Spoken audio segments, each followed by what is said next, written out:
하나님께서 오늘 저와 여러분에게 성취하실 하나님의 말씀 마가복음 2장 18절에서부터 22절까지의 말씀 봉독해 드리겠습니다. 마가복음 2장 18절에서부터 22절까지의 말씀입니다. 요한의 제자들과 바리새인들이 금식하고 있는지라 사람들이 예수께 와서 말하되 요한의 제자들과 바리새인들의 제자들은 금식하는데 어찌하여 당신의 제자들은 금식하지 아니하나이까? 예수께서 그들에게 이르시되 혼인집 손님들이 신랑과 함께 있을 때 금식할 수 있느냐? 신랑과 함께 있을 동안에는 금식할 수 없느니라. 그러나 신랑을 빼앗길 날이 이르느니 그날에는 금식할 것이니라.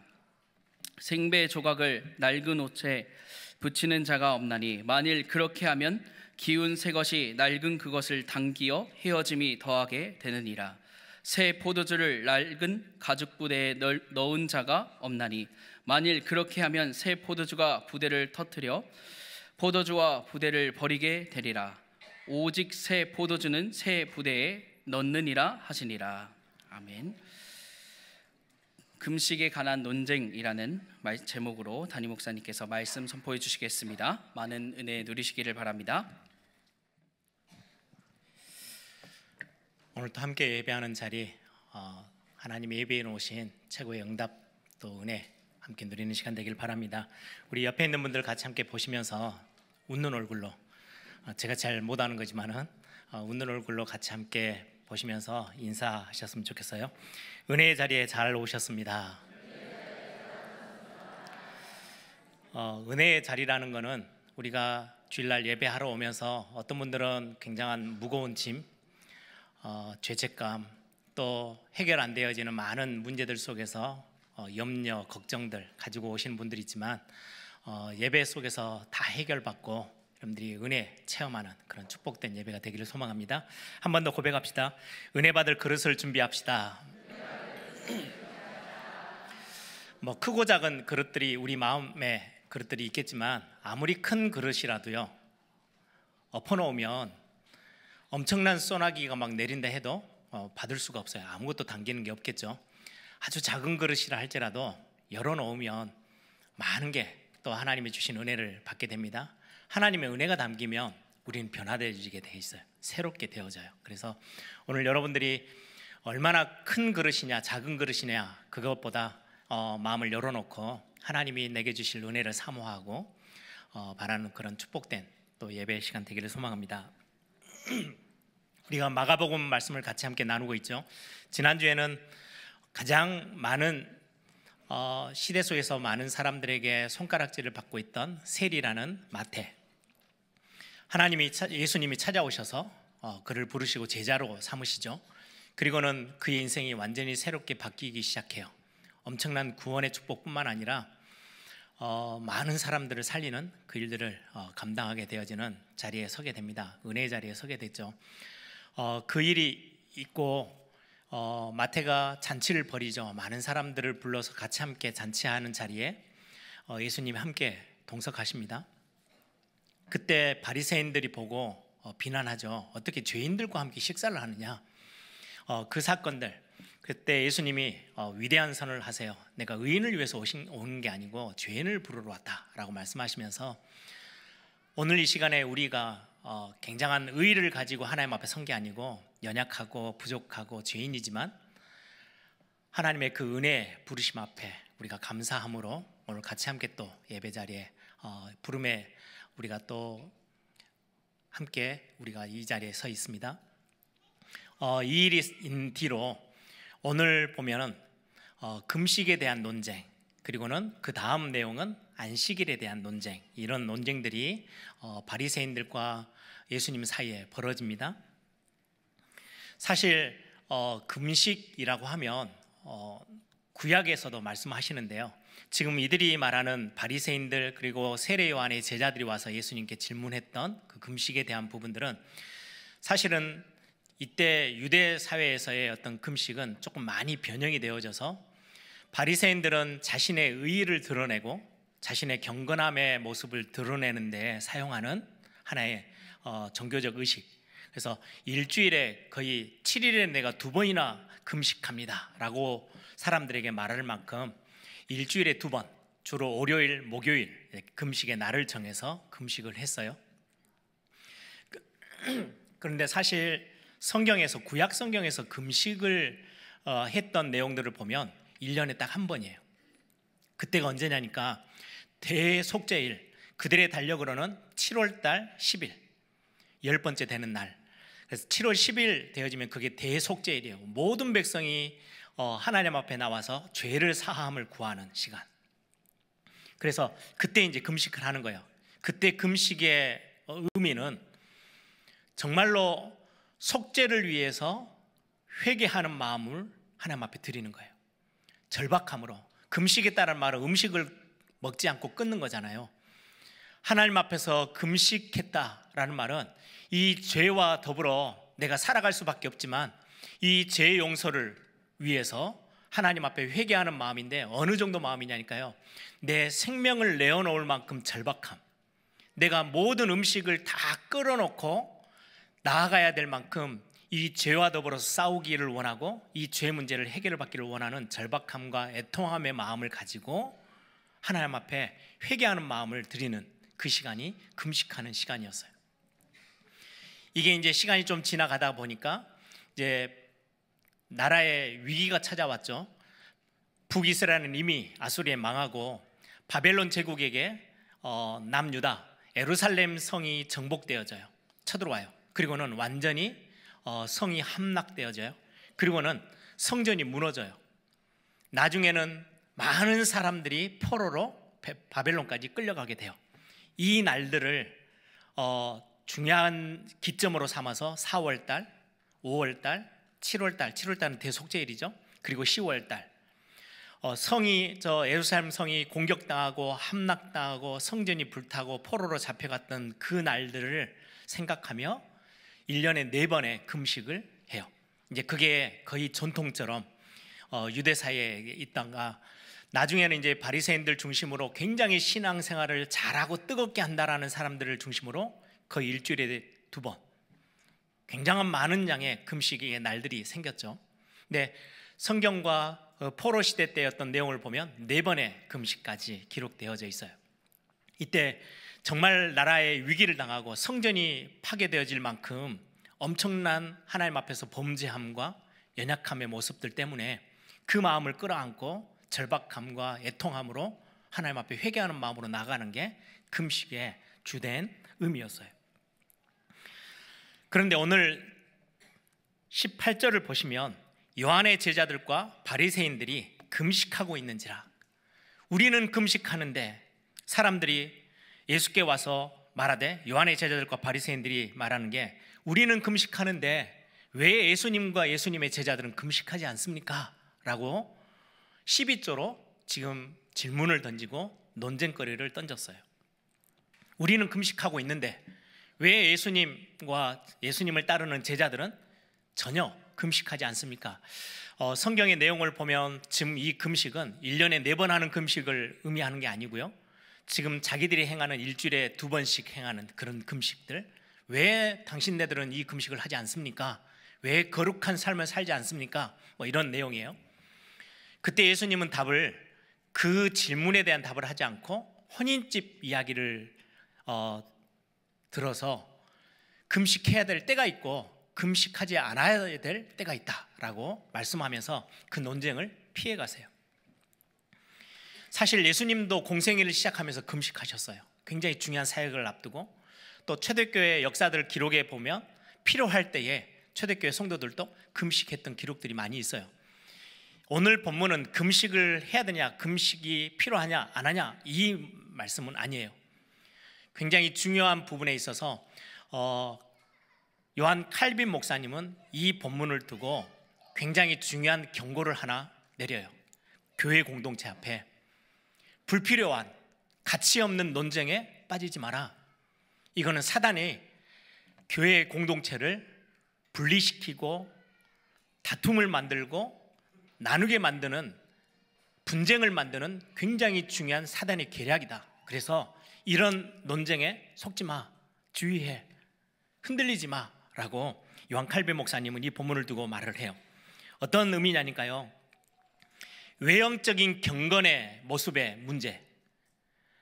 저 사람은 굉장히 기도를 많이 하고, 저 사람은 금식도 하고, 저 사람은 신앙생활을 이렇게 하고 저렇게 하고 하는데 왜 당신은 이거 하지 못해?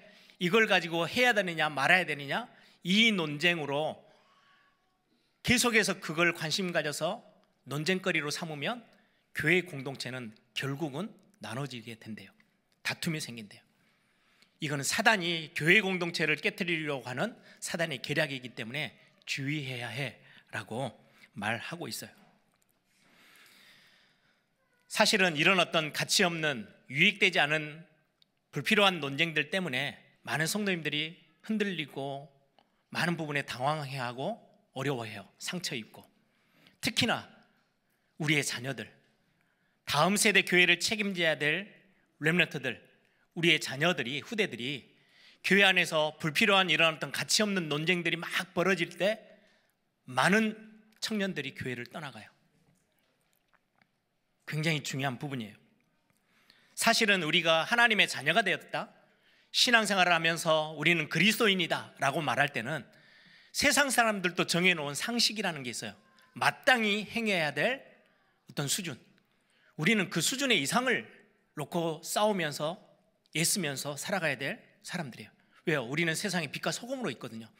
교회를 따로 떼서 세상과 상관없는 어떤 공간에다 두신 게 아니고 세상 한복판에 교회를 세우셨어요. 그리고는 하나님을 전혀 알지 못하는 사람들에게 하나님이 어떤 분이신지, 우리가 받은 구원이 뭐고 하나님의 자녀에 대한 삶이 어떠한지를 빛과 소금의 역할을 감당하도록 교회와 우리 하나님의 자녀들을 세상 한복판에 세워두셨어요. 그랬을 때 우리의 삶의 모습은 마땅히 행해야 될 그 수준의 이상의 것들을 우리는 싸우며 애쓰며 살아가야 되는 게 당연한 거예요. 그런데 그렇지 못하는 우리 안에 있는 많은 모습들 때문에 이런 논쟁들이 생기는 거예요. 교회 안에 있는 많은 사람들, 특히나 지도자에 속해 있는 사람들, 목회자를 중심으로 교회 안에 많은 지도자들이 세상 사람들도 아니라고 말하는 그런 마땅히 행해야 될 것보다 훨씬 못하는 삶들, 덕을 이루지 못하는 것들 때문에 많은 성도들에게 상처를 주고 또 우리의 후대들에게 어마어마한 상처를 안겨줘서 신앙생활이 무너지게 만들고 흔들리게 만드는 사단의 계략이야. 그걸 가지고 또 막 교회 안에서 싸워요. 논쟁을 해요. 이게 맞다 틀리다, 왜 저 사람은 열었냐, 우리는 거룩한데. 이 싸움, 경건의 모습, 외형적으로 보여주는 경건의 모습들을 가지고 논쟁거리로 삼는 순간 교회는 사단의 계략에 빠지게 된다라고 요한 칼빈 목사님이 말을 하고 있는 거예요. 여러분, 우리는 굉장한 중요한 경건의 모습들을 가지고 있으면 이건 우리의 신앙생활에 굉장한 도움이 돼요. 그런데 경건의 모습을 가지고 교회 안에 왜 분열이 일어나고 다툼이 일어나느냐, 나는 이 정도 살고 나는 이런 모습을 가지고 있는데 왜 당신은 그렇게 살 수 없어? 왜 그렇게 살고 있지 않는 거야? 라고 비판하고 판단하는 기준에 서버리니까 교회에 분열이 일어나는 거예요. 우리는 연약하고 실수할 수 있어요. 근데 그거를 중심에다 두고 논쟁거리로 삼으면 굉장히 심각한 교회 안에 위기가 찾아온다고 말을 해요. 가끔 제가 사역을 하다 보면 청년들이, 렘넌트들이 저에게 질문해요. 목사님, 교회 안에 이런 일들이 일어나요. 특히 목회자들이나 중요한 지도자들 속에서 이런 일이 일어나요. 이거는 틀린 거예요, 맞은 거예요? 막 이거 가지고 질문해 올 때 있어요. 답은 하긴 해요. 그런데 정말로 그 답을 하면서 제가 그 답을 하고 있는 그 모습이 정말로 부끄러울 때가 참 많아요. 저 역시 그런 나약한 모습에 언제든지 노출될 수밖에 없는 연약한 존재인 걸 알아요. 제가 신학교 다닐 때 저도 청년의 때가 있잖아요. 젊었을 때 신학교 다니면서 더 특히 신학생들의 어떤 문화가 그래요. 기존의 교회들 그리고는 그 안에 있는 지도자들의 모습들을 가지고 밤새 논쟁해요. 맞다 틀리다, 저 사람은 어떻게 목사가 돼서 저럴 수 있냐, 아니 그래도 좀 우리가 봐줘야 되지 않냐, 막 이런저런 논쟁거리로 밤을 새울 때가 참 많이 있었어요. 저도 막 을분에 끌어서. 근데 시간 지나면서 그게 아니더라고요. 그 사람이나 저나 다를 게 하나도 없는 진짜 연약한 사람이에요. 그리스도가 내게 필요하고 하나님의 은혜가 필요한 거지 라는 게 점점 더 커지게 다가오면서부터 나는 저런 논쟁거리에 내가 휘말려 들어가지 않아야 되겠다. 내가 저거에 더 관심을 갖는 순간 내 신앙에 많은 상처를 주고 내 신앙에 도움이 전혀 안 되는구나 라는 생각들을 하게 됐어요. 여러분, 마땅히 우리가 수준 이상의 삶을 살아가는 것은 당연히 그리스도인으로서 하나님의 자녀로서 우리에게 맡겨진 사명이기도 해요. 그래서 칼빈 목사님이 그렇게 표현을 해요. 이 본문을 두고 이런 가치 없는 논쟁에 빠지지 마라. 그건 사단의 계략이니까. 대신에 너무 진한 선을 하나 딱 그어놓고 이 선을 넘어가면은 신앙생활이 안 되는 사람, 믿음이 없는 사람, 신앙이 약한 사람, 경건하지 않는 사람, 아니면 이 안에 들어오면 이 선을 넘지 않고 이 안에 있으면 굉장히 경건하고 신실한 사람, 이런 나눔을 갖지 말라는 거예요.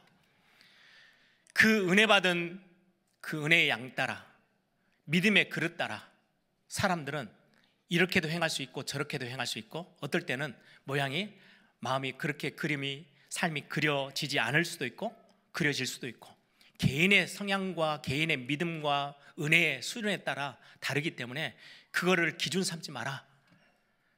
우리가 지켜보며 믿음 좋은 사람들은 도와야지 그걸 가지고 교회에 분열을 일으키든지 교회 안에 논쟁거리가 될 이유가 없다라고 말하는 거예요. 유대교 안에서도요, 이런 어떤 신앙을 판단하는 기준으로 외형적인 경건의 모습을 자꾸 논쟁거리로 삼았어요. 지금 오늘 그 질문이 그거예요. 우리는 금식하는데 왜 너희들 예수님 그 제자들은 금식하지 않아? 왜 경건하지 못하게 살아? 우린 경건하게 지금 살고 있는데. 지금 이게 논쟁거리의 질문이에요. 금식하는 날 며칠을 우리는 금식한다. 너는 왜 그렇게 못해? 우리는 기도를 많은 양을 이렇게 몇 시간을 기도한다. 너는 그거 못하지. 나는 기도의 횟수가 하루에 몇 번이야. 너는 어떻게 돼? 이걸 가지고 교회 안에 논쟁거리와 이슈를 삼으면 교회는 결국 흔들리고 많은 그 안에 사단의 속임수에 빠지게 된다라고 말을 해요. 우리가 금식하고 기도하는 거는요, 우리의 신앙생활의 영적인 부분에 굉장히 중요해요. 그런데 신앙생활을 어떤 기준을 삼아서 좋다 나쁘다를 평가하는 평가의 기준이 아니라고 오늘 본문은, 예수님은 설명하고 있어요.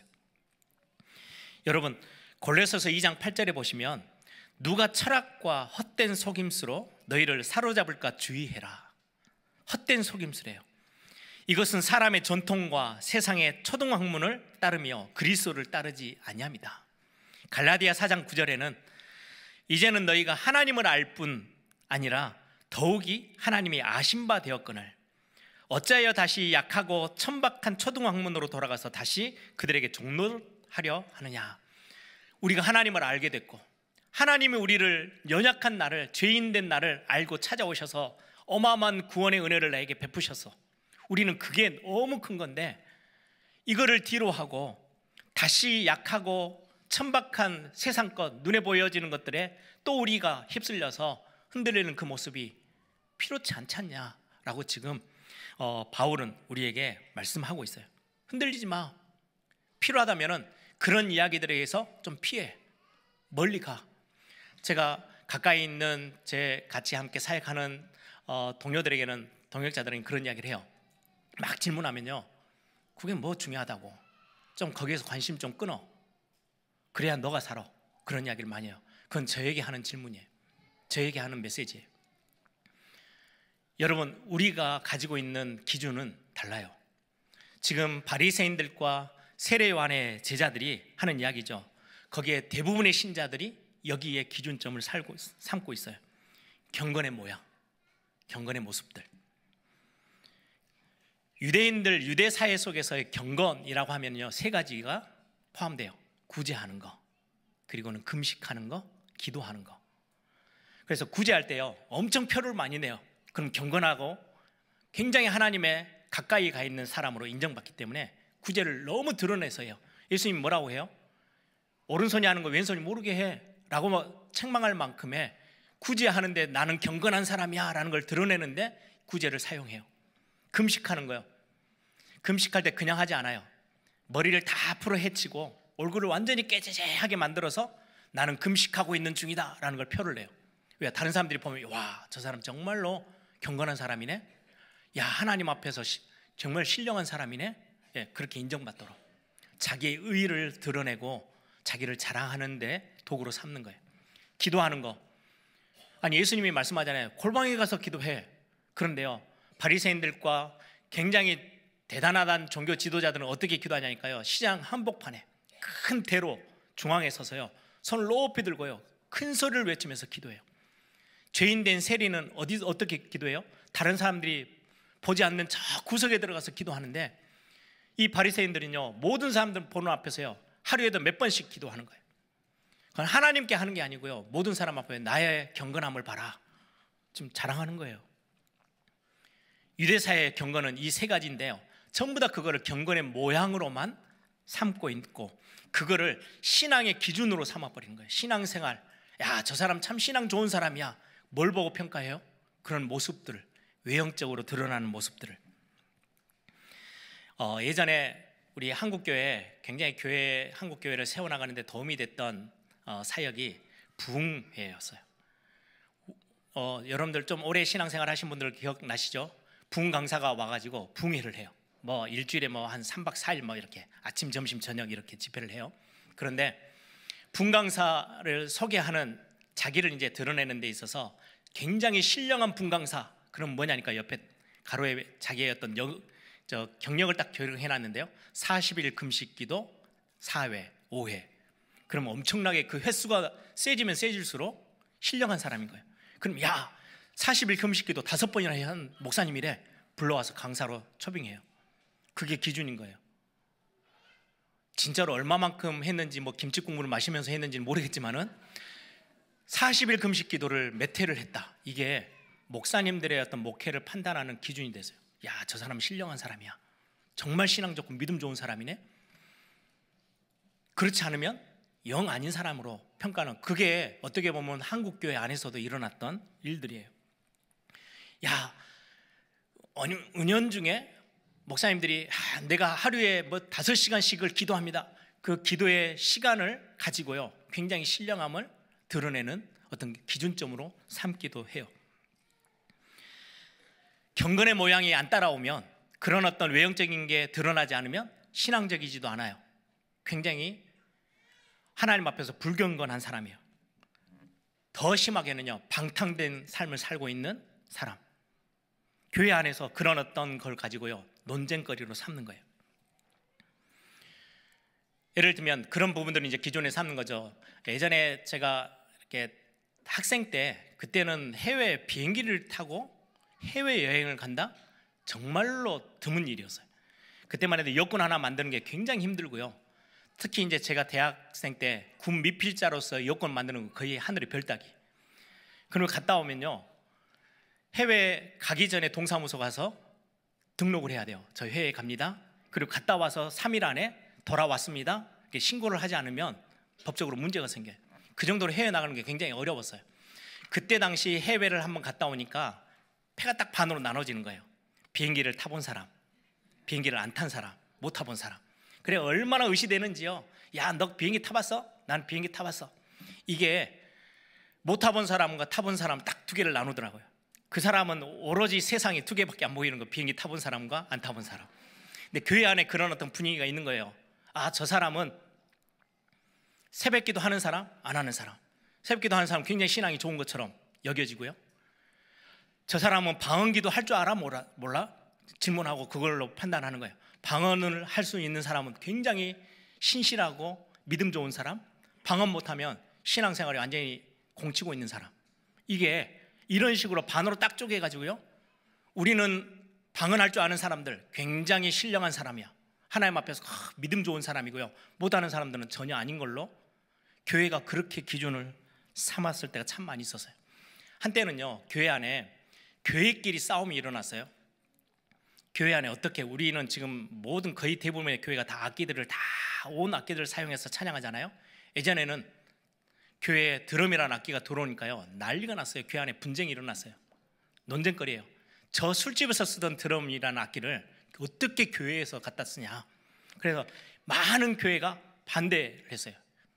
그래서 어떤 교단은요, 교단이 반으로 쪼개지기도 했어요. 악기파, 악기를 사용해도 된다. 무악기파, 피아노 말고는 다른 악기를 쓰면 안 돼. 불경건해. 그래가지고요, 악기를 써도 된다라는 교회들끼리 모여서 교단 하나를 쪼개서 또 나가서 또 교단 하나가 생겼어요. 우리는 세상 악기는 절대 쓰면 안 돼, 피아노 말고는. 그래서요, 그거 가지고 그게 굉장히 경건한 것처럼, 아니 교회가 그 정도의 싸움을 싸우는데요, 사실 들여다보면 아무것도 아니에요. 가치 없는 거예요. 진짜로 칼빈 목사님 말한 것처럼 무가치한, 가치 없는 논쟁이에요. 얼마나 많이 헌신했냐, 너는 헌신을 많이 한 사람이야, 이 사람은 안 한 사람이야, 아무 중요하지 않아요. 어떻게 보면 감사의 제목일 뿐이에요.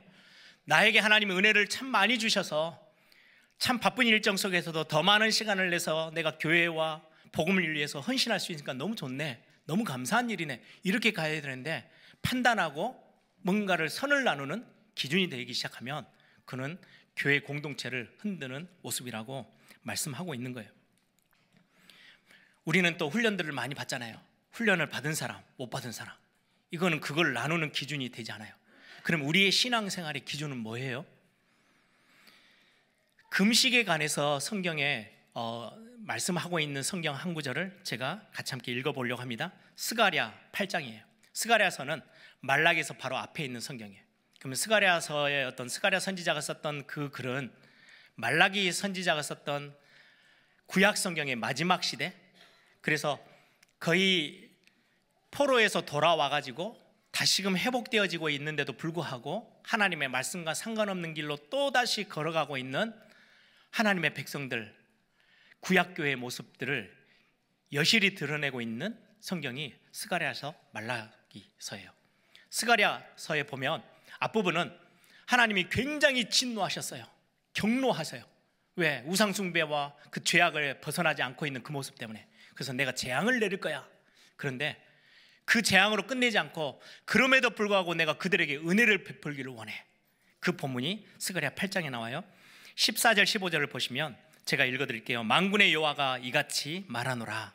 너희 조상들이 나를 경노하게 하였을 때에 내가 그들에게 재앙을 내리기로 뜻하고 뉘우치지 아니하였으나 이제 내가 다시 예루살렘과 유다 족속에게 은혜를 베풀기로 뜻하였나니 너희는 두려워하지 말지니라. 재앙을 만나서 하나님이 경노하셔서 재앙을 붓기로 하나님이 결정을 하셔서 예루살렘이 멸망하고 성전도 없어져 버리고 포로로 잡혀갔잖아요. 그런 재앙을 내가 내렸어. 그런데 너희에게는 다시금 내가 은혜를 베풀어서 너희들을 구원해내고 죄에서 건져낼 거야. 하나님의 뜻을 그렇게 정하셨대요. 그래서 19절에 보시면 스가랴 8장 19절에 만군의 여호와가 이같이 말하노라. 넷째 달의 금식, 아까 네 번의 금식이라고 그랬죠. 넷째 달의 금식, 다섯째 달의 금식, 일곱째 달의 금식, 열째 달의 금식이 변하여 그 재앙을 만나서 이스라엘 백성들이 금식하며 하나님 앞에 죄를 회개하고 엎드렸던 그 금식이 이제는 변하게 만들어서 바꿔서 유다 족속에게 기쁨과 즐거움과 희락의 절기들이 되리니 오직 너희는 진리와 화평을 사랑할지니라. 기쁨과 즐거움과 희락의 절기로 내가 다 바꿔버릴 거야. 더 이상 금식하지 않아도 될 만큼 너희들에게 구원의 은총을 마음껏 부어줄 거야. 하나님 그렇게 설명해요. 구약에서 그 연약함 때문에 범죄하고 하나님 앞에서 우상숭배로 넘어졌던 이스라엘 백성들에게 이제는 어느 날 시간표가 되어지면 너희들에게 그리스도를 보내서, 메시아를 보내서 모든 죄 문제를 깨끗이 해결하는 그 축복의 날을 내가 너에게 허락할 거야. 그러면 금식이 바뀌어 기쁨과 즐거움의 날로 바꿀 거야. 하나님이 주신 말씀이에요.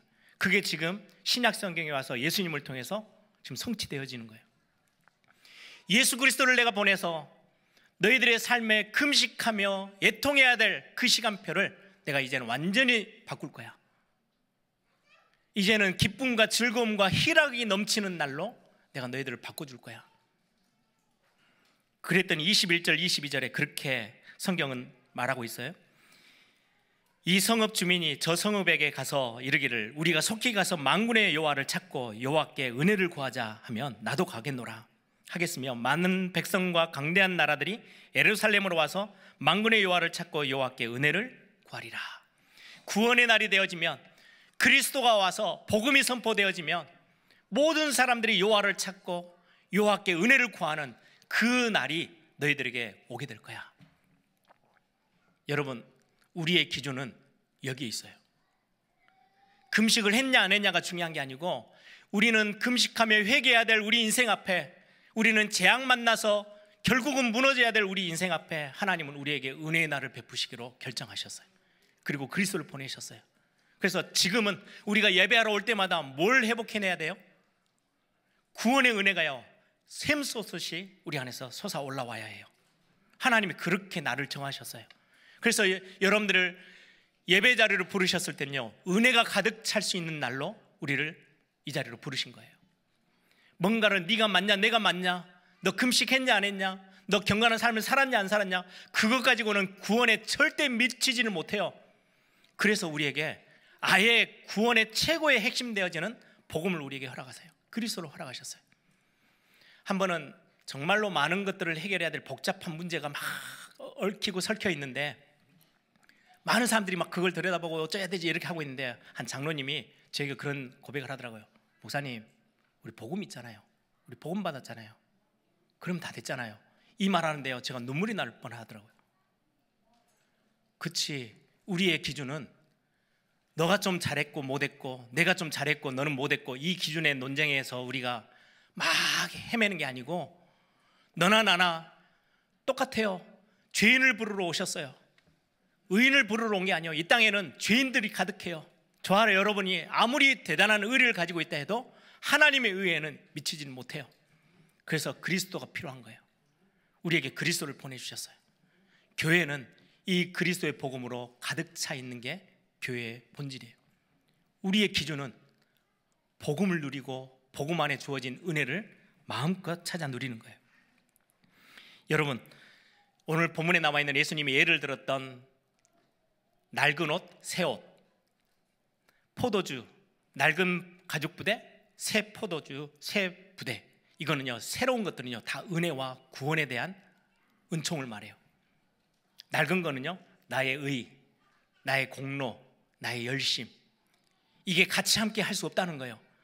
낡은 옷과 새 옷들을 같이 그 안에다 이렇게 꼬매서 넣으면요, 옷이 다 찢어져 버려요. 낡은 가죽 부대에다가 새 포도주를 넣을 수가 없어요. 가죽 부대가 터져 버릴 거예요. 은혜의 것은 은혜로 채워져야 해요. 우리의 삶을 가지고 메꿀 수 있는 게 아니에요. 말씀을 마무리합니다. 여러분, 새 은혜를 받을 그릇을 우리가 준비하고 여러분들 예배 자리로 오셔야 돼요. 오늘 본문에 보니까 세례 요한과 요한의 제자들과 바리새인들이 질문했을 때에 예수님의 답변하시면서 19절에 그렇게 말씀해요. 예수께서 그들에게 이르시되 혼인집 손님들이 신랑과 함께 있을 때에는 금식할 수 있느냐? 금식할 이유가 없대요. 유대사에서도 실제로 그랬어요. 결혼식이 있어요. 그러면 결혼식 하루로 끝나는 게 아니고 일주일을 잔치를 하는 거예요. 혼인집에 잔치를 해요. 재혼을 하면 기록에 보니까 3일 잔치를 하고, 오리지널 결혼을 하면 일주일을 잔치를 해요. 모든 사람이 다 기뻐요. 그런데 바리새인들이 정해놓은 일주일에 2번 금식해야 될 그날은요, 금식하지 않아요. 왜? 잔치집이니까. 신랑과 함께 있을 때는 잔치해야 돼요. 기뻐해야 해요. 예수님이 그거를 예를 들면서 신랑이 함께 있을 때는 금식할 이유가 없다라고 말을 해요. 20절에는 그런데 신랑을 빼앗길 날이 이르리니 그날에는 금식할 것이니라. 그때는 애통해야 하고 정말로 기도해야 해 라고 말씀하는 거예요. 신랑이 빼앗길 때는 언제를 말해요? 십자가 사건을 두고 제자들이 지금은 예수님과 함께 동행하고 있지만, 십자가 사건으로 인해서 예수님이 죽으심을 당하고 그런 어떤 어려움이 왔을 때는 금식할 만큼의 기도는 해야 되는 거예요. 지금 이 예를 들었어요. 이게 무슨 말입니까? 신랑과 함께 있을 때 우리가 매 주일, 매 시간, 매 우리의 삶에서 하나님의 구원의 은혜가 매일매일 넘쳐야 돼요. 우리는 그리스도로 인하여서 구원받은 자들이잖아요. 우리는 그 복음으로 인하여서 그리스도 안에 있는 자들이에요. 그래서 우리에게는요, 매일매일 이 은혜가요 넘치고 넘쳐야 돼요. 금식할 이유가 없을 만큼 너무 행복하고 너무 기쁘고 너무 감사하고, 이게 우리의 신앙생활의 본질의 모습이어야 해요. 그런데 언제 금식해요? 신랑이 떠났을 때. 어느 날 우리는, 교회는 세상 속 한복판에 있어요.